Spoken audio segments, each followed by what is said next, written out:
മൂലക്കാട്ട് പിതാവേ, അഭിവന്യ ഭണ്ഡാരിശ്ശേരി പിതാവേ, അഭിവന്യ മാർ അപ്രയം പിതാവേ, ഇവിടെ സന്നിഹിതരായിട്ടുള്ള ബഹുമാനപ്പെട്ട വൈദികർ, സിസ്റ്റേഴ്സ്, ആശംസകൾ അർപ്പിച്ച് സംസാരിക്കുന്ന വിശിഷ്ടാതിഥികളെ, പ്രിയ സഹോദരി സഹോദരന്മാരെ, നൂറ്റാണ്ടുകളുടെ കാത്തിരിപ്പിന് ശേഷം വളരെയേറെ ആളുകളുടെ കഠിന പരിശ്രമത്താലും ഇച്ഛാശക്തിയാലും നമ്മുടെ പൂർവികരുടെ സഹകരണത്തോടെ നമുക്ക് കോട്ടയം വികാരിയാത്തും പിന്നീട് രൂപതയും അതിരൂപതയും ലഭ്യമായി.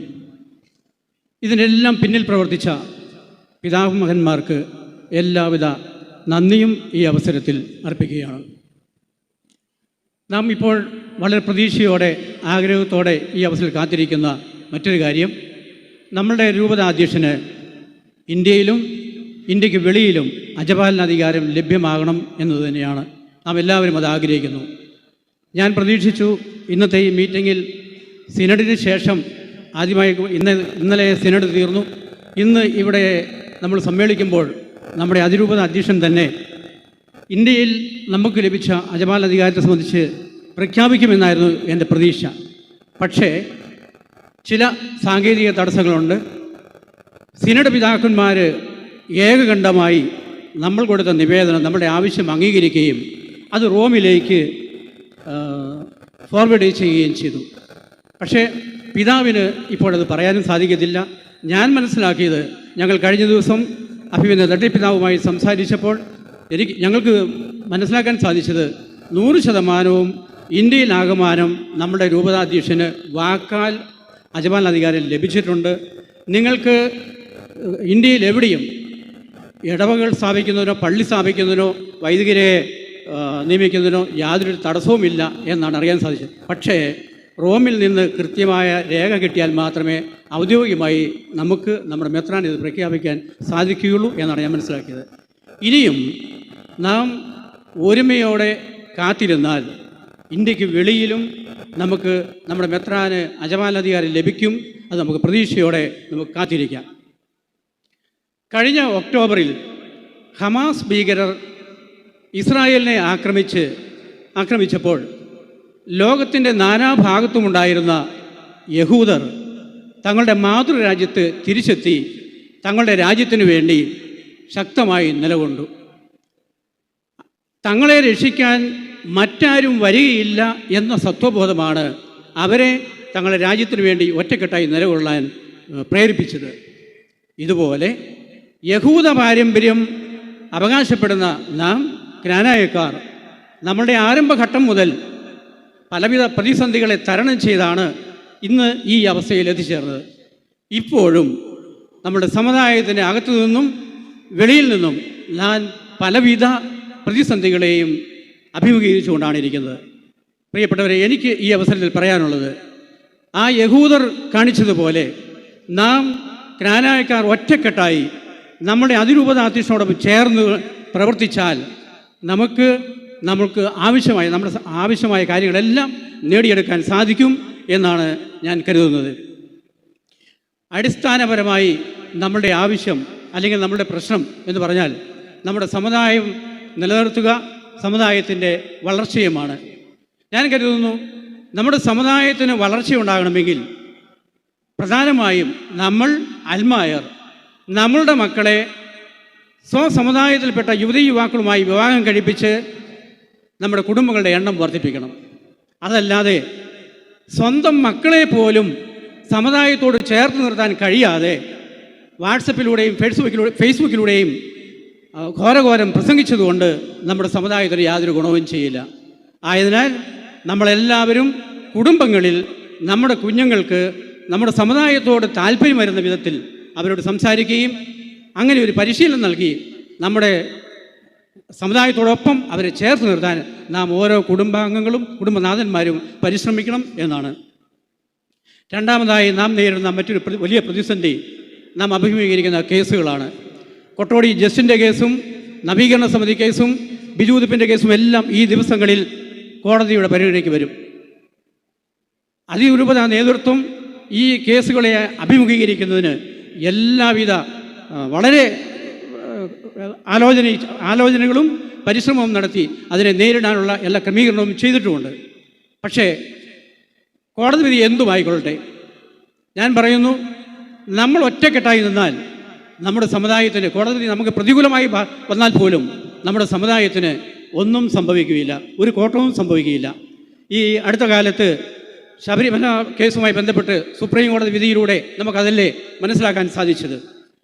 മൂന്നാമതായി ഞാൻ കരുതുന്ന മറ്റൊരു പ്രതിസന്ധി നമ്മുടെ സമുദായത്തിലെ വളർന്നു വരുന്ന വിഭാഗീയതയാണ്. വ്യക്തിപരമായും വ്യക്തികൾ തമ്മിൽ ഏതെങ്കിലും തരത്തിലുള്ള വൈരാഗ്യത്തിൻ്റെയോ ഏതെങ്കിലും പിണക്കത്തിൻ്റെ പേരിൽ, അല്ലെങ്കിൽ സ്വന്തം കാര്യസാധ്യത്തിന് വേണ്ടി, അല്ലെങ്കിൽ സ്ഥാനമാനങ്ങൾക്ക് വേണ്ടി, അതുമല്ലെങ്കിൽ പണത്തിൻ്റെ ഹുങ്ക്, ഇങ്ങനെ പലവിധ കാരണങ്ങളാൽ നമ്മുടെ സമുദായത്തിൽ ചുരുക്കം ചിലരാൽ വലിയ വിഭാഗീയത വളർന്നു വരുന്നു. തീർച്ചയായും ഇത് നമ്മുടെ സമുദായത്തിൻ്റെ വളർച്ചയ്ക്കും നിലനിൽപ്പിനും കോട്ടമായിരിക്കും എന്ന് തന്നെ ഞാൻ കരുതുന്നു. നമ്മുടെ സൗമ്യമല്ലാത്ത പല ഭാഷകളും സഭ്യമല്ലാത്ത ചില സംസാരങ്ങളും നമ്മുടെ സമുദായ അംഗങ്ങളിൽ മാത്രമല്ല മറ്റ് സമുദായങ്ങളിൽ പോലും പല അസ്വസ്ഥതയും വിഷമവും ഉണ്ടാക്കുന്നു എന്ന് ഞാൻ തിരിച്ചറിയുന്നു.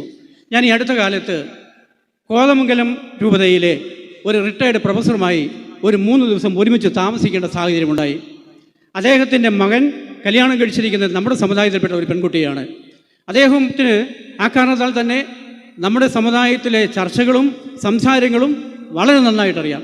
അദ്ദേഹം എന്നോട് ചോദിച്ച ചില ചോദ്യങ്ങൾ, സാറേ, നിങ്ങളുടെ സമുദായത്തോട് എനിക്ക് വലിയ സ്നേഹവും ബഹുമാനവുമുണ്ട്, പക്ഷേ ഇപ്പോൾ നിങ്ങളുടെ ഇപ്പോക്ക് അത്ര ശരിയല്ല. അദ്ദേഹം ചോദിച്ചു, ഞങ്ങളെ വടക്കരെന്നും വിടക്കരെന്നും പറഞ്ഞ പല ഭാഷകളും പറഞ്ഞ് ഞങ്ങളെ അപമാനിക്കുന്ന പല സംസാരങ്ങളും ശൈലികളും പലയിടത്തുനിന്നും ഞങ്ങൾ കേൾക്കുന്നു. ഞങ്ങൾ അല്ലെങ്കിൽ മറ്റ് സമുദായങ്ങൾ ഒറ്റക്കെട്ടായി നിന്ന് കഴിഞ്ഞാൽ ഞങ്ങൾ തീരുമാനിക്കുക, നിങ്ങൾ ഒരുപാട് സ്കൂളുകൾ നടത്തുന്നില്ലേ, കോളേജുകൾ നടത്തുന്നില്ലേ, നിങ്ങളുടെ സ്കൂളിലേക്ക് കോളേജിലേക്ക് ഞങ്ങളുടെ കുട്ടികളെ വിടുന്നില്ല എങ്കിലോ നിങ്ങൾ ക്നാനായക്കാർക്ക് നിങ്ങളുടെ മക്കളെ വെച്ച് ഈ സ്ഥാപനം നടത്തിക്കൊണ്ട് പോകാൻ സാധിക്കുമോ? അദ്ദേഹം ചോദിക്കുന്നു.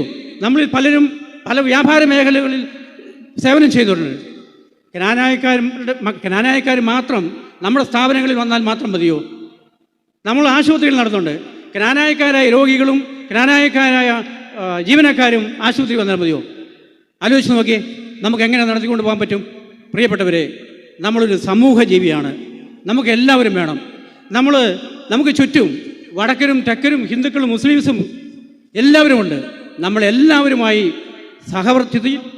എല്ലാവരുമായി സഹകരിച്ച് പരസ്പരം സ്നേഹത്തിൽ ജീവിച്ചാൽ മാത്രമേ നമുക്ക് നിലനിൽപ്പുള്ളൂ. പ്രത്യേകിച്ച് നമ്മുടെ സമുദായത്തിന് നിലനിൽപ്പും വളർച്ചയും ഉണ്ടാവുകയുള്ളൂ എന്ന് ഞാൻ ഉറച്ചു വിശ്വസിക്കുന്നു. ഈ അടുത്ത കാലത്ത് നമ്മൾ സോഷ്യൽ മീഡിയയിലൂടെ പറഞ്ഞു കേട്ട ഒരു കാര്യമാണ് ഈ പുരാതന പാട്ടുകളെ സംബന്ധിച്ച്. വളരെ വിമർശനാത്മകമായി കേട്ടു.